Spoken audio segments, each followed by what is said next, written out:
अस्सलाम वालेकुम, मैं हूँ शाहिद हुसैन। दुआ ज़हरा के केस को लेके लाखों लोग परेशान हैं, पूरी दुनिया में परेशान हैं। पल पल की खबर रखते हैं और रखने की कोशिश भी करते हैं। जिस सोर्स से भी खबर मिलती है तो उनकी कोशिश ये है बुनियादी तौर पर कि दुआ ज़हरा वापस आ जाए। लेकिन दुआ ज़हरा के केस को बुनियादी तौर पर बिल्कुल हम संजीदा है, कोशिश भी ये है, हत्तुल इम्कान कोशिश ये है कि बच्ची किसी तरीके से वापस आए और उसको आज़ादाना उसको छोड़ दिया जाए और उसके बाद फिर कुछ अरसे बाद उसकी जब मर्ज़ी से उसका फ़ैसला पूछा जाए कि बुनियादी तौर पर वो कहाँ जाना चाहती है। जिस तरह के स्टेटमेंट हुए हैं, बहैसियत कोर्ट रिपोर्टर को भी इस तरह के दहशतगर्द को भी जो इस तरह नहीं उनसे लिए जाते उनको भी टाइम दिया जाता है, उनको समझाया जाता है, उनको बताया जाता है कि इस तरह के स्टेटमेंट से आपको क्या फ़ायदा हो सकता है, क्या नुकसान हो सकता है। उसको बिल्कुल आज़ाद छोड़ा जाता है, उसकी मर्ज़ी के बाद ही उससे फ़ैसला लिया जाता है। एक छोटी सी मैं मिसाल दूँगा, उसके बाद फिर जो मेन वीडियो है मेरी उस तरफ जाऊँगा। ये आतिफ़ ज़मान मुरीद अब्बास का कातिल, आपको सबको याद है, एंकर थे हमारे बोल टीवी चैनल्स के, बड़े अच्छे और एक बहुत काबिल इंसान थे, बहुत खूबसूरत थे। उन्होंने भी इसी तरह काफ़ी अपने ख्वाब सजाए होंगे दुनिया में। नौजवान थे, नौजवानी में ही उसको कत्ल कर दिया था डिफेंस के इलाके में पैसों के मामले के ऊपर।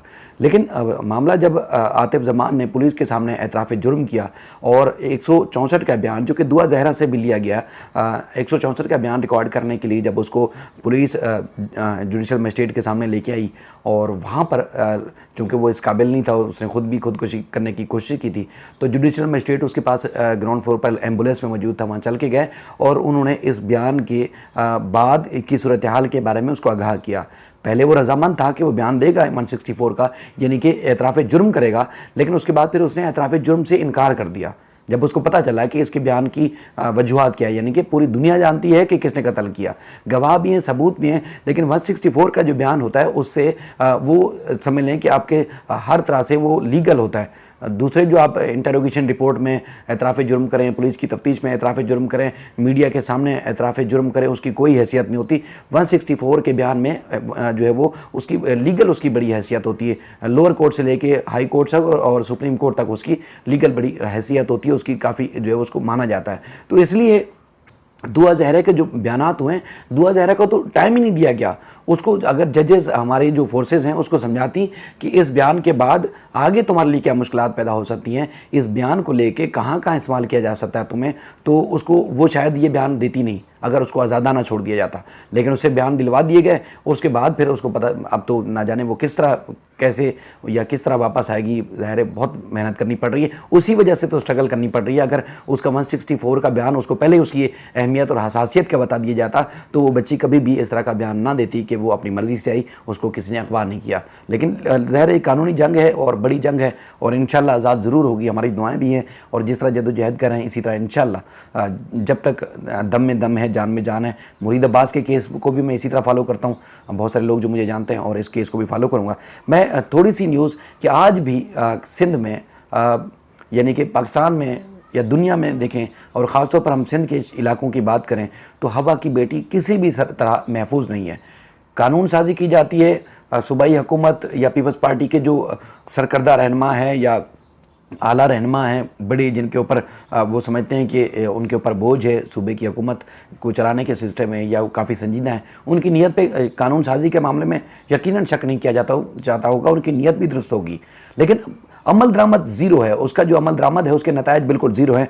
कोई बेटी महफूज नहीं है। आप 99% केसेस उठा के देख लें, वहाँ आपको पुलिस और जो अमलदारी का मामला आएगा वहाँ गफलतुल लापरवाही नज़र आएगी, जिस तरह दुआ के मामले में हमने देखी। और एक और केस है, इसमें भी मैं आपको बिल्कुल खुल के बता रहा हूँ, जिसमें आप देखेंगे और उस लड़की का बयान भी सुनेंगे और उनके वकील का बयान भी सुनेंगे, खुद चौंक जाएंगे कि लड़कियाँ आज भी फ़रोख्त होती हैं, कोई तहफ़्फ़ुज़ नहीं है सिंध में। जिसने खुद एक खातून आई, लैला उनका नाम था, सिंध हाई कोर्ट से उन्होंने रिजू किया और अपने वकील के साथ जो है वो अदालत आई, और उसके बाद फिर अदालत ने सिंध हुकूमत और पुलिस से जो है इस मामले में जवाब तलब किया है। उनके वकील की जानिब से हमें बताया गया कि वलायत शाह गोट मीरपुर पठेरों का एक इलाका है, वहाँ की ये खातून थी लैला, और उसको उसके भाई ने जो है वो फ़रोख्त कर दिया था 2017 में 5 लाख रुपए के एवज़, और फ़रोख्त करने के बाद आगे उसकी शादी कर दी गई। उसके बाद फिर शोहर जो है वो तंग करता था और उसके बाद लड़की तंग आकर गुलिस्तान जौहर में जो उसके कराची में यहाँ मामू रहते थे वो उनके पास आ गई। यानी कि जब शोहर मारता था भाइयों के पास जाती थी, भाई जो उसको फ़रोख्त कर चुके थे और इस तरह जो है वो यानी कि बेबस से कहीं उसके बाद ठिकाना नहीं था, तो इसलिए वो मामू के पास आ गई।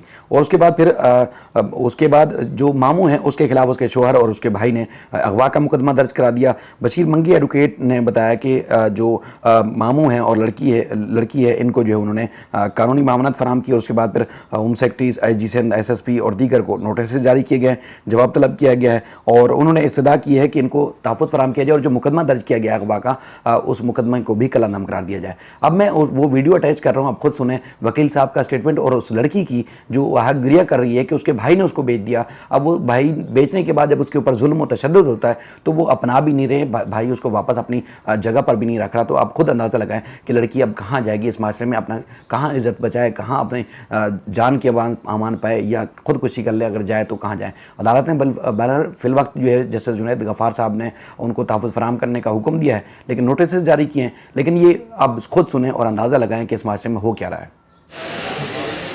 मेरे भाई है, मेरे क्या क्या क्या कह रहे हैं? वो मुझसे इल्ज़ाम लगा रहे हैं और इसी वजह से मैं जाकर मेरे मामू के पास आके आ गई। ठीक है, तो अब वापस जाना चाहती हैं किसी के पास, शोहर के पास या भाइयों के पास? कोर्ट से क्या चाहती हैं आप? मैं मेरे मामू के पास इसने तलाक का केस भी दायर किया हुआ है। ठीक है, ठीक है वकील साहब। क्या केस है इनका? सर ये बच्ची की शादी हो गई थी तकरीबन 2017 में। ठीक है। उसके बाद इसके भाई ने शादी की वजह से 5 लाख रुपए लिए थे। जो इसका मियाँ है शरीफ, बेसिकली ये ताल्लुक़ रखते हैं विलायत शाह तालका थोरो है, डिस्ट्रिक्ट उमरकोट है। तो जब ये वो बंदा जब उसने पैसे दिए इसके भाई के, वो शादी हो गई। शादी के बाद मुसलसल बच्चे पे तशद्दुद होता रहा। जब ये बच्ची अपने वालिदैन से शिकायत करती रही तो फिर इसको ये बच्ची को बोलते थे कि भाई तुम वापस अपने मियाँ के पास चले जाओ। जब एक औरत की ज़िंदगी अजेरन हो जाती है, मजबूरन उसके पास कोई रास्ता नहीं रहता, वो अदालत का दरवाज़ा खटखटाती है। अब ये बच्ची कराची में आई है। पीछे उन लोगों ने FIR number 15/2022 under section 365 B की FIR कटाई है। अब ये बच्ची यहाँ हाई कोर्ट में आई है और यहाँ पे पिटीशन दायर की है। मौजूदा अदालत ने इसके तहफ़्फ़ुज़ के लिए एक हुक्मनामा जारी किया है और नोटिस जारी किया है SSP उमरकोट को, SSP कराची को और SHO गुलिस्तान जौहर को, SHO थोरो को, जहाँ पे इस बच्ची की FIR दर्ज हुई है। तो आप क्या समझते हैं कि अगर ये वापस जाएंगे तो क्यों मार देंगे, क्या करेंगे? सर असल में अब ये बच्ची पे इल्ज़ाम लगा रहे हैं कि ये कारी है, ठीक है ना, क्योंकि जब भी एक औरत अपनी मर्ज़ी से किसी के साथ नहीं रहना चाहती, जब उसके साथ तशद्दुद हो और उसके साथ बदतमीज़ी हो, उसके यानी औरत के अखलाकियात और उसकी इज़्ज़त नफ्स मजरूह होने लगे, तो औरत के पास और कोई चारा नहीं रहता कि वो अपने तहफ़्फ़ुज़ के लिए अदालत का दरवाज़ा खटखटाएं। अब इस सूरत में वो बेचारी यहाँ पे आई हैं अपने तहफ़्फ़ुज़ के लिए। तो हमारी यही कोशिश है, हमारी ऑर्गेनाइजेशन की तरफ से, प्रोग्रेसिव हायर स्टूडेंट की तरफ से, तो हम ऐसी औरतें जिन पे तशद्दुद होता रहता है और जिन बच्चों पे तशद्दुद होता रहता है या बच्चों को मेंटेनेंस नहीं मिलती है, हम चाहते हैं कि ऐसी औरतों को हम तहफ़्फ़ुज़ फराहम किया जाए, क्योंकि बहैसियत एक पाकिस्तानी, एक वकील होने के नाते ये हमारा फ़र्ज़ बनता है कि दूसरे के हकूक़ का हम तहफ़्फ़ुज़ करें। ठीक है।